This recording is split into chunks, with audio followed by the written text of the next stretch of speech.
Hello दोस्तों, मैं अभिनव Mishra commerce 2.0 new version में आप सबका स्वागत करता हूं। तो आज के क्लास में हम लोग पढ़ने वाले हैं कंपनी ऑब्जेक्टिव का चैप्टर नंबर 9, जिसका नाम है tools for financial statement analysis, comparative statement and common size statement. आप सभी ने देखा था कि जब हम लोग का प्रैक्टिकल्स पढ़ रहे थे तो कंपैरेटिव स्टेटमेंट चैप्टर अलग पढ़े थे और कॉमन साइज स्टेटमेंट चैप्टर अलग पढ़े थे, बट ऑब्जेक्टिव पढ़ते समय ये दोनों चैप्टर का ऑब्जेक्टिव हम लोग एक साथ पढ़ने वाले हैं। तो आइए शुरू करते हैं चैप्टर नंबर 9 का पहला ऑब्जेक्टिव, जो लिखा है विच of the following is not a tool of financial statement analysis. इनमें से कौन सा फाइनेंशियल स्टेटमेंट एनालिसिस का टूल नहीं है? Option number A comparative statement, comparative statement बिल्कुल टूल है। Option number be financial statement, नहीं ये टूल नहीं है। फाइनेंशियल स्टेटमेंट का तो एनालिसिस होता है, ये टूल थोड़ी है। तो ऑप्शन हो जाएगा बी आंसर, क्योंकि ऑप्शन नंबर सी भी common size statement is also a financial statement analysis, और ऑप्शन नंबर डी भी रेशियो एनालिसिस भी एनालिसिस है। हमें आंसर यहाँ टिक करना था कि इनमें से कौन सा एनालिसिस नहीं है,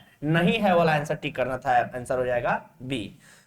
क्वेश्चन नंबर 2 कहता है in a common size income statement the amount of net sales assumed to be equal to. तो कहता है नेट सेल का अमाउंट कितना माना जाता है जब हम लोग कॉमन साइज स्टेटमेंट बनाते हैं, कॉमन साइज इनकम स्टेटमेंट। तो नेट सेल के अमाउंट को कितना एज्यूम किया जाता है, मतलब कितना माना जाता है? तो आंसर हो जाएगा 100 माना जाता है। क्वेश्चन नंबर 3 कहता है कि for calculating trend percentage any year is selected as. कहता है ट्रेंड परसेंटेज सेलेक्ट करते समय, ट्रेंड परसेंटेज कैलकुलेट करते समय किसी भी साल को हम लोग क्या मानते हैं? तो ट्रेंड परसेंटेज में किसी भी साल को हम लोग बेस ईयर मानते हैं। ठीक है, ऑप्शन नंबर हो जाएगा C. Question number 4, tools use for financial statement analysis are statements. कहता है कि वित्तीय विश्लेषण के लिए प्रयोग किए जाने वाले उपकरण है, कौन है? Comparative balance sheet, accounting ratio, common size statement, all of the above. तो आंसर हो जाएगा ऑल ऑफ द अबव। कोई दिक्कत किसी को? चलिए अगला क्वेश्चन हो जाएगा क्वेश्चन नंबर 4 के बाद क्वेश्चन नंबर 5। क्वेश्चन नंबर 5 कहता है trend ratio and trend percentage are used in. बताइए ट्रेंड रेशियो और ट्रेंड परसेंटेज कहां यूज किया जाता है? डायनेमिक एनालिसिस में, या स्टैटिक एनालिसिस में, या हॉरिजॉन्टल एनालिसिस में, या वर्टिकल एनालिसिस में? कहां यूज किया जाता है? बताइए कहां यूज किया जाता है ट्रेंड रेशियो और ट्रेंड परसेंटेज, कहां यूज किया जाता है? तो इसका आंसर हो जाएगा ऑप्शन नंबर डायनेमिक एनालिसिस, नहीं डायनेमिक नहीं, इसका हो जाएगा answer static analysis, option number B. ठीक है, क्वेश्चन नंबर 5 का आंसर हो जाएगा B. Question number 6, comparative statement are also known as. Comparative statement को और क्या कहा जाता है? Dynamic analysis, oriental analysis, vertical analysis, या एक्सटर्नल एनालिसिस। जब ये एनालिसिस चैप्टर हम पढ़ा रहे थे तो थ्योरी में ये सारे के सारे थ्योरी में हम लिखवाए थे कि कंपैरेटिव को और क्या कहा जाता है, कॉमन साइज को और किस नाम से जानते हैं, लिखवाए थे। तो कंपैरेटिव का बताइए, कंपैरेटिव को और किस नाम से जानते हैं? तो आंसर हो जाएगा horizontal analysis, option number B हो जाएगा। चलिए अगला क्वेश्चन देखेंगे। Common size statement are also called. Common size statement, question number 7, common size statement को और क्या कहा जाता है? तो मैंने कहा था कंपैरेटिव को हॉरिजॉन्टल और कॉमन साइज को वर्टिकल कहा जाता है। तो ऑप्शन नंबर हो जाएगा बी। कोई दिक्कत किसी को? चलिए क्वेश्चन नंबर 7 के बाद क्वेश्चन नंबर 8। क्वेश्चन नंबर 8 कहता है कंपैरेटिव फाइनेंशियल स्टेटमेंट शोज। बताइए कंपैरेटिव फाइनेंशियल स्टेटमेंट क्या दिखाता है? Financial position of a concern, या अर्निंग कैपेसिटी, या बोथ ऑफ देम, या नन ऑफ देम। कंपैरेटिव क्या दिखाता है? क्या दिखाता है कंपैरेटिव फाइनेंशियल स्टेटमेंट? क्या दिखाता है?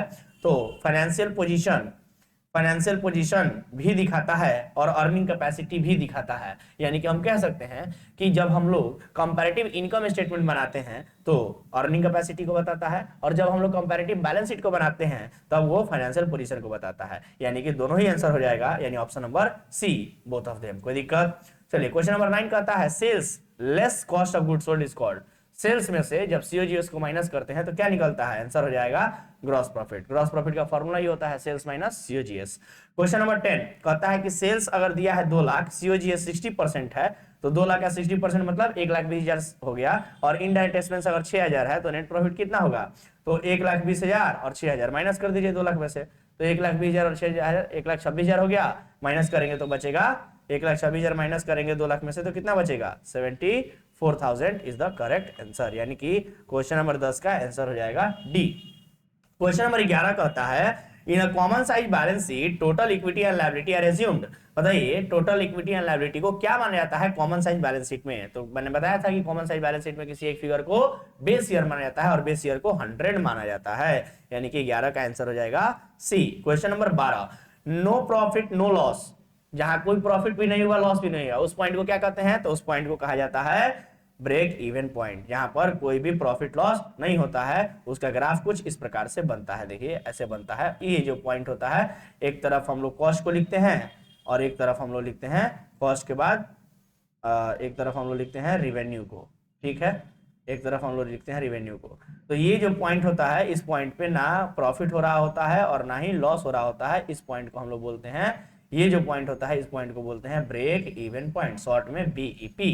ठीक है, चलिए आगे बढ़ते हैं क्वेश्चन नंबर 13 की तरफ। Comparison of financial statement indicates the trend of the dash dash business. कहता है कंपैरिजन फाइनेंशियल स्टेटमेंट जो है वो क्या इंडिकेट करता है, बिजनेस के किस ट्रेंड को इंडिकेट करता है, प्रॉफिटेबिलिटी को, परफॉर्मेंस को, या फाइनेंशियल पोजीशन को, या ऑल ऑफ द अबव को।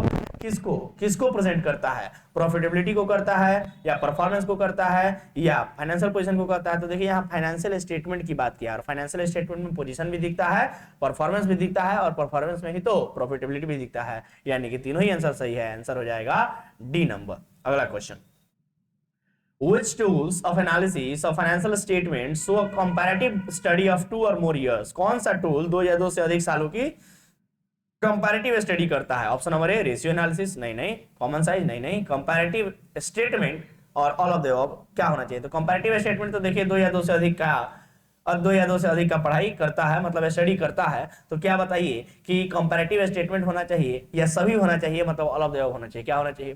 तो देखिए यहां पर बोला था comparative statement, comparative study of 2 और मोर ईयर्स, यानी कि 2 या 2 से अधिक सालों का कंपैरेटिव स्टडी करता हो। तो ऐसे स्टेटमेंट को या ऐसे स्टडी को हम लोग क्या बोलते हैं? कंपैरेटिव स्टडी कहते हैं, मतलब कि 2 या 2 से अधिक सालों को जो कंपेयर करके स्टडी करता हो।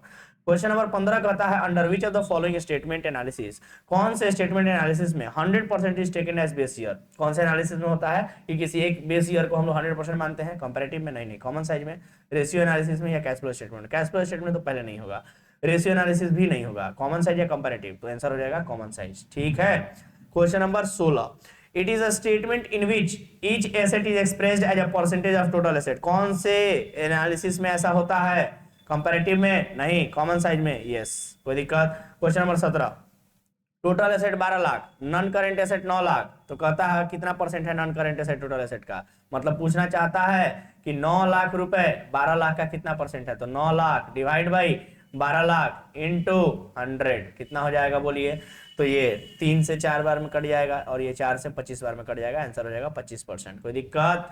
चलिए क्वेश्चन नंबर 18, क्वेश्चन नंबर 18 कहता है total asset 10 lakh, non current asset 6 lakh. तो कहता है कितना परसेंट हुआ? तो ऐसे ही दिख रहा है 60% हुआ।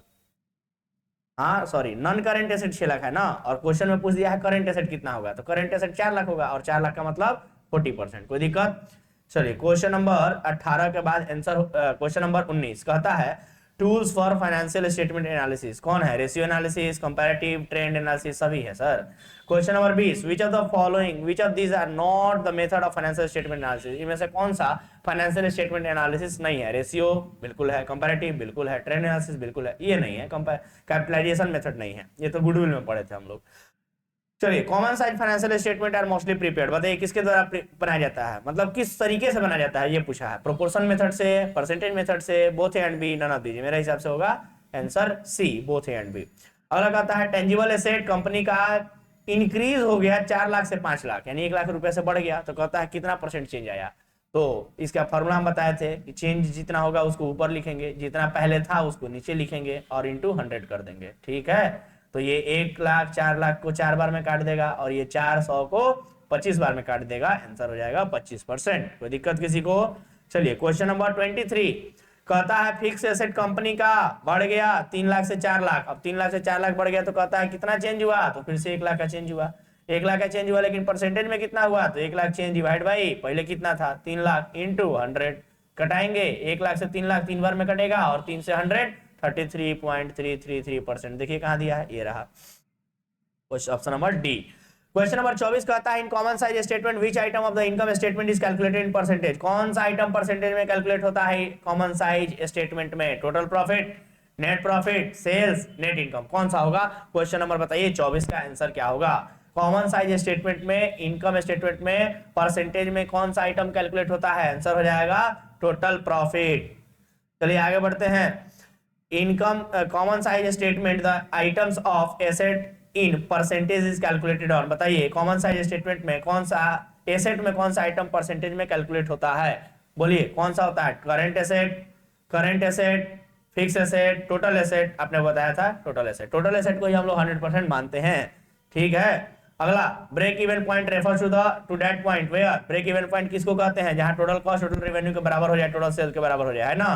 टोटल कॉस्ट है मोर देन, नहीं मोर देन नहीं होगा, मोर देन नहीं होगा, लेस देन भी नहीं होगा, इक्वल होना चाहिए, हाफ बिल्कुल भी नहीं होगा, इक्वल होना चाहिए, ठीक है। Total cost equal to total sale, option number D, कोई दिक्कत? अगला क्वेश्चन 27 नंबर और last question, most commonly used tools for financial statement analysis, बताइए इनमें से कौन सा सबसे ज्यादा यूज किया जाने वाला टूल है एनालिसिस के लिए? Option number A comparative statement, बिल्कुल है। कॉमन साइज, बिल्कुल है। अकाउंटिंग रेशियो, बिल्कुल है। ऑल ऑफ द अबव, बिल्कुल है। अरे ऑल ऑफ द अबव दो बार लिखा है यानी, और ऑप्शन नंबर डी ही लिखा है, एक बार काट दीजिए, दो बार गलती से मिस प्रिंटिंग हो गया है, ऑप्शन हो जाएगा डी नंबर ऑप्शन सही है, कोई दिक्कत? और इसके साथ ही आपका चैप्टर खत्म होता है। तो आज हम लोगों ने इस चैप्टर का भी ये जो चैप्टर था कंपैरेटिव स्टेटमेंट और कॉमन साइज स्टेटमेंट का भी हम लोगों ने ऑब्जेक्टिव खत्म किया। आज के लिए मेरी तरफ से इतना ही, मिलते हैं आप सभी से अगले क्लास में, तब तक के लिए टाटा बाय बाय एंड धन्यवाद।